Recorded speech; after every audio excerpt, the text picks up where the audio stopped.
Хайде, почвайте. Радвам се, Треша. Тя е учителка в Пловдивско училище, ако гореме. Тя е учителка от Ална, 1975 година. Сега надявам се, информация, това види.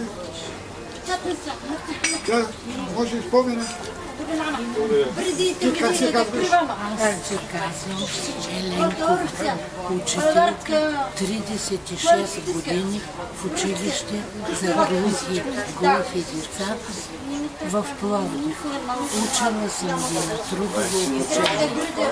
Бяха много добри деца, много интелигентни, много искаха да знаят, много въпроси задаваха, непрекъснато питаха за много неща за живота.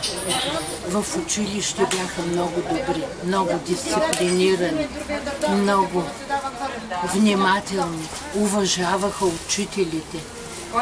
Никога не се караха. Помежду си бяха много добри, много сплотен клас и двата класа. Много, много добри. Това е. Това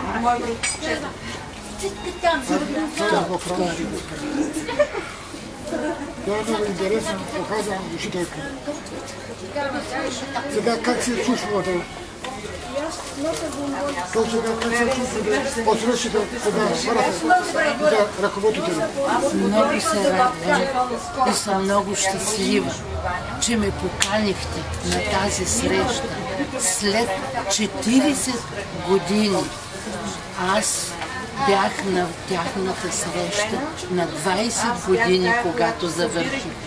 А сега 40 години, откакто се завърших.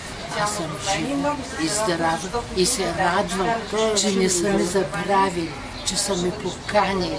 Има много хубави спомени за всички деца. Много се радвам. Аз съм 82 години. Не очаквам, тя е на 82 години. Спомене от старото време. Тя пък е шира и здрава. Много се радвам да... Много се радвам на благопожеланията. Искам всички да бъдете много щастливи, да бъдете здрави, да имате много късмет в живота. Много ще се радвам така да бъде.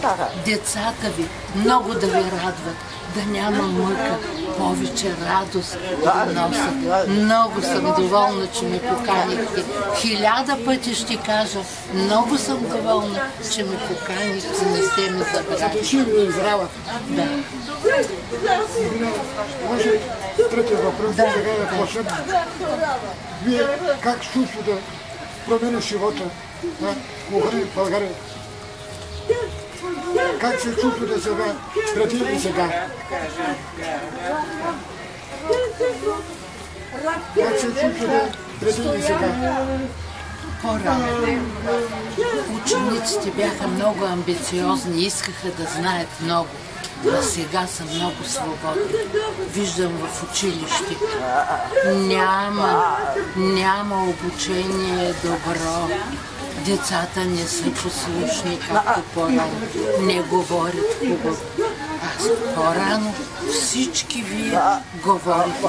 Можете да отидете в магазин, да поискате, да купите, да говорите с вашите родители. А сега няма. Сега има промяна. За съжаление, има промяна. По-рано беше много по-хубаво.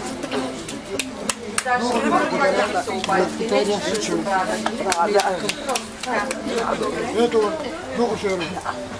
Сега се чувства преди имат, обичат и от те.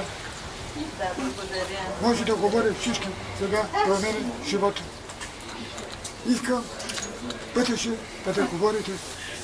Та не е заправен Ренко. Не искаме да разбере операция, като сега трябва развитие на кухни пътеше. Верно, верно. Много се радвам. Много се радвам. И аз се радвам. Много се радвам.